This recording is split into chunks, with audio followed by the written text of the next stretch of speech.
Kan ada 4 buah gelas yang berisi macam-macam larutan. Yang pertama ada larutan yang berisi air putih, larutan gula, larutan garam, dan juga minyak goreng. Dan masing-masing larutan nanti saya akan campurkan dengan sel darah manusia. Ini adalah darah manusia yang sudah ambil menggunakan jarum suntik. Nah, lalu saya akan teteskan pertama kali pada larutan yang pertama, yaitu air putih. Kalau kita perhatikan di sini darah dengan air putih langsung akan larut. Bahkan ini saya siapkan ada batang pengaduk, saya akan aduk sampai dengan merata, dan di bagian batang pengaduknya pun juga tampak bersih, tidak ada darah yang menempel. Ini artinya darah dengan air dia akan terlarut sempurna. Lalu bagaimana dengan larutan gula? Saya akan teteskan darah pada larutan gula. Kalau kita bandingkan dengan air putih tadi, pada larutan gula ini sel darahnya tidak akan larut ke bawah, justru dia akan mengendap di bagian atas. Dan akan saya gunakan batang pengaduk. Nah, Anda bisa lihat ini beda sekali.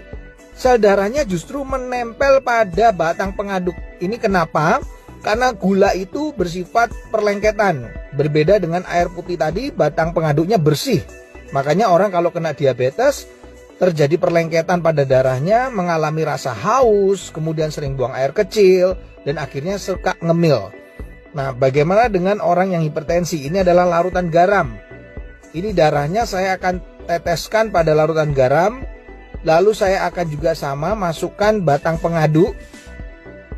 Dan ini berbeda dengan diabetes, di mana sel darah yang menempel pada batang pengaduknya tidak selengket pada gula, larutan gula. Tapi yang membedakan pada orang darah tinggi atau hipertensi yang terlalu sering makan asin-asin, ini kelihatan sel darah merahnya akan terurai, dia akan rusak, dia akan pecah. Makanya orang darah tinggi bisa mengalami pecah pembuluh darah.